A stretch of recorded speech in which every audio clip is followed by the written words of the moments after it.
साथियों, आज हम चर्चा करेंगे ये दिल्ली के आसपास जो हमारे नेशनल हाईवे रोक करके ये जो पंजाब का किसान आंदोलन चल रहा है, इसके संबंध में कुछ चर्चा करेंगे क्योंकि आज ये चर्चा का बहुत ही महत्वपूर्ण अंग बन चुका है। साथियों, कहते हैं कि ये पंजाब के किसान भाइयों का आंदोलन है और वैसे भी हम देखते हैं कि करीब 80% जो किसान हैं वो पंजाब या पंजाब के आसपास जो क्षेत्र है उस क्षेत्र के किसानों का है, चाहे वो हरियाणा से लगा हो या पंजाब के किसी और हिस्से से। साथियों, इस विषय में हम बात करेंगे क्योंकि यह आंदोलन अनुमानों पर आधारित है। हमने एक सरकार बनाई 5 साल के लिए, लेकिन लगता है कि जो कानून बनाए गए हैं उस पर ये किसान आंदोलनकारी जो नेता हैं ये मुद्दों पे बात नहीं करना चाहते। इनका कहना है कि ये कानून काला कानून है और चूंकि काला कानून है तो इसे हटा देना चाहिए। दूसरी तरफ सरकार उसका कहना है कि वो हर मुद्दे पे बात करना चाहती है और हर मुद्दे पर जो किसान की शंकाएं हैं जो भी हैं उनको दूर करना चाहती है और जरूरी हो तो कानून में संशोधन भी करने के लिए तैयार है।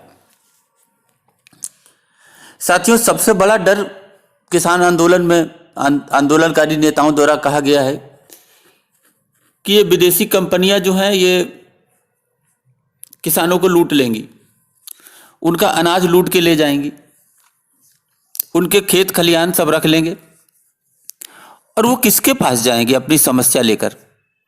उनका कहना है कि अभी तो हम पास पड़ोस के जो व्यापारी हैं जो हमारा माल खरीदते हैं उनके पास हम जाकर के अपना फैसला कर लेते हैं, लेकिन उस बड़ी कंपनी को हम कहाँ जाकर के ढूंढेंगे।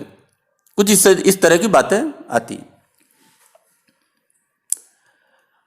अब साथियों, एक जमाने में जब ये दूध की बड़ी बड़ी अमूल जैसी कंपनियां नहीं थी तो किसानों का दूध ऐसे ही लोकल हलवाइयों की दुकान में बिका करता था, लेकिन आज पराग है, अमूल है, नमस्ते इंडिया है और बहुत सी हैं।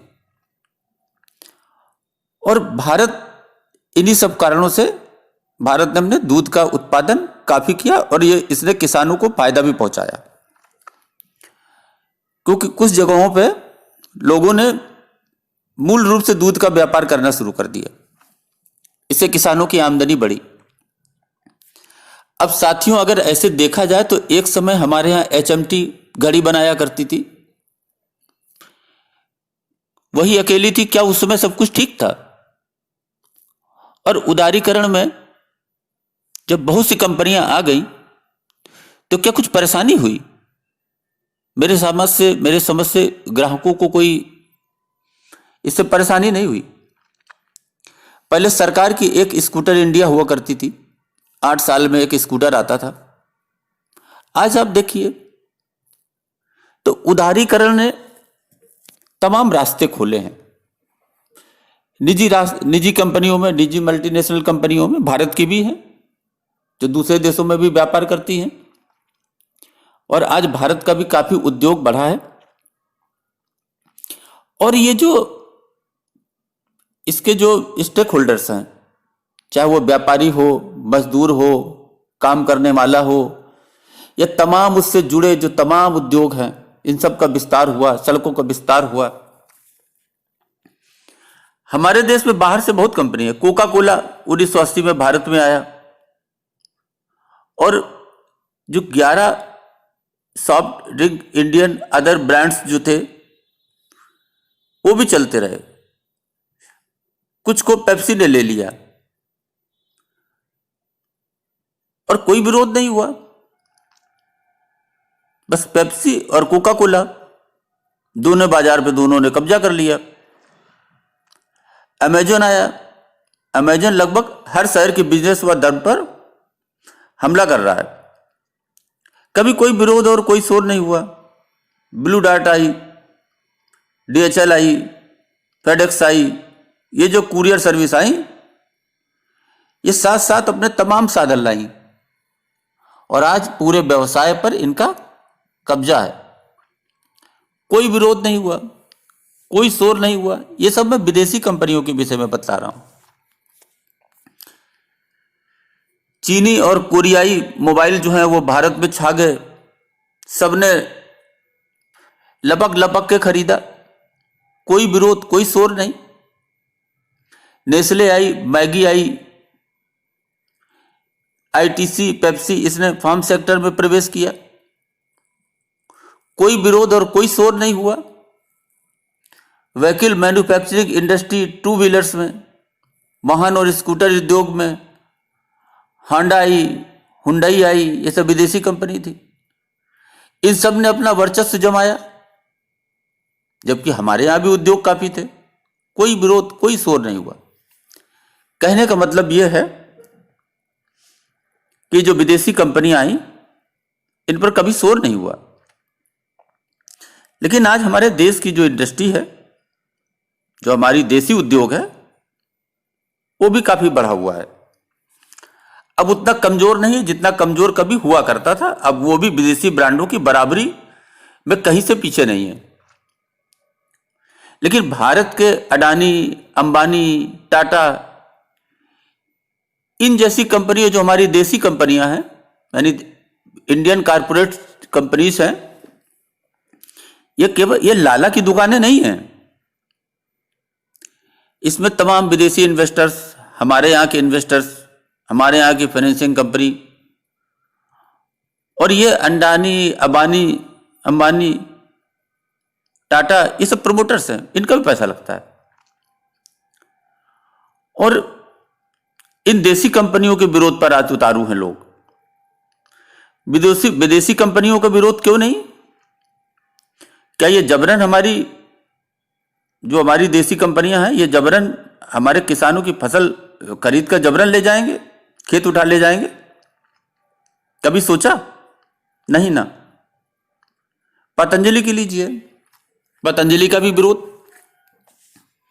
बाबा रामदेव का विरोध। क्या पतंजलि, बाबा रामदेव, अडानी, अंबानी, टाटा, बिरला, ऐसे अनेक हमारे यहां प्रमोटर्स हैं कारपोरेट्स के, क्या ये सब देश के लिए खतरा है, भारत के लिए खतरा है, जिनका मुझे विरोध करना है? क्या भारत के विकास में ये जो हमारे प्राइवेट एंटरप्रेन्योर्स हैं, ये जो कारपोरेट्स हैं, इनका योगदान क्या नहीं है? अब अचानक भारतीय कंपनी का विरोध क्यों, जबकि विदेशी कंपनियां काफी लंबे समय से कई क्षेत्रों में काम कर रही हैं, उत्पादन कर रही हैं। अब कहा गया कि वो अडानी साइलोज बना रहा है।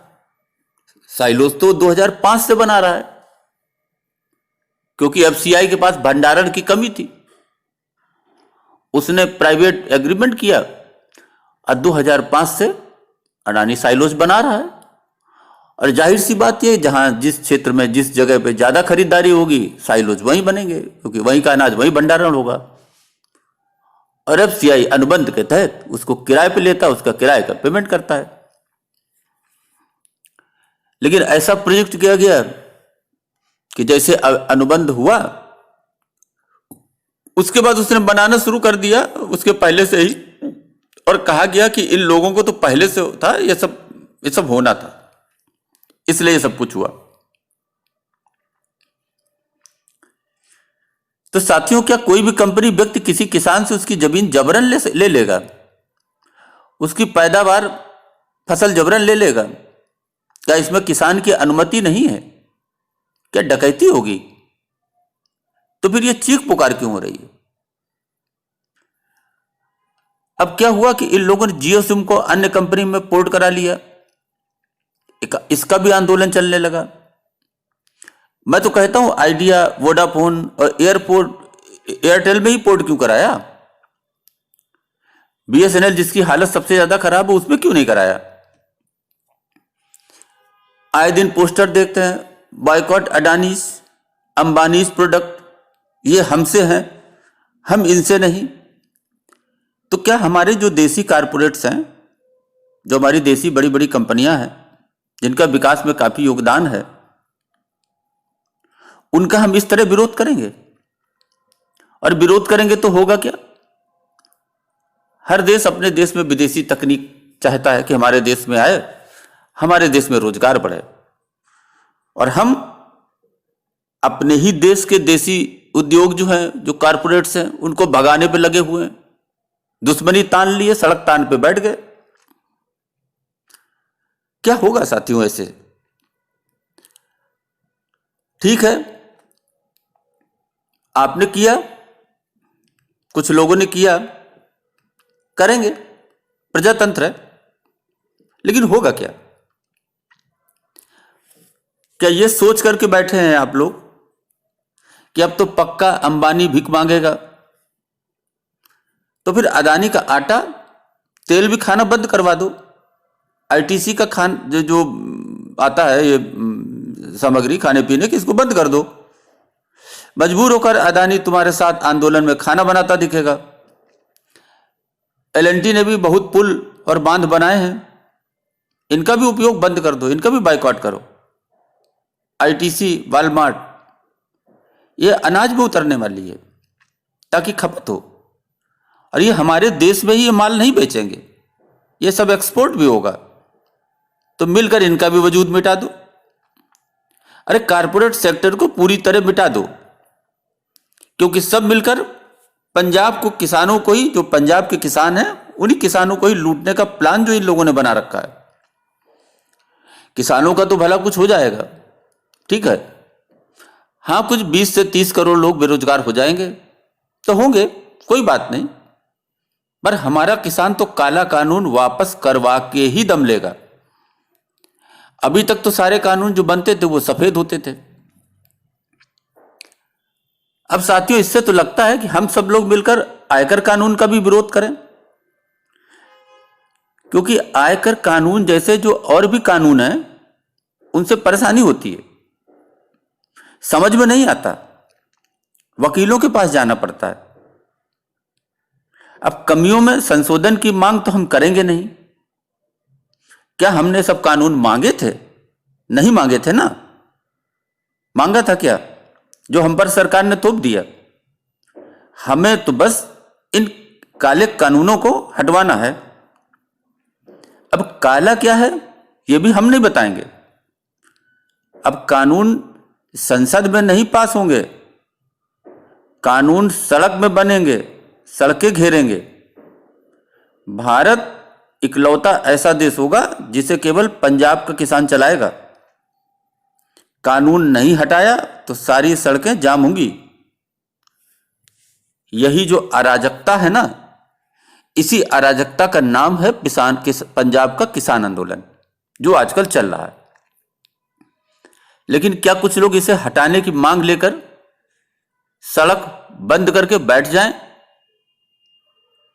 ऐसा ही यह विदेशी पैसे से प्रायोजित किसान आंदोलन है, जिसका मुकाबला अब देश के जो दूसरे किसान हैं उन्हें भी समझना पड़ेगा और मुकाबला करना पड़ेगा।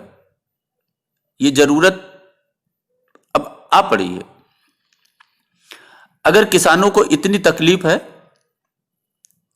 तो एक फसल बिक चुकी है, दूसरी आने वाली है, देख लें कहां कहां गलत होगा, फिर विरोध करें।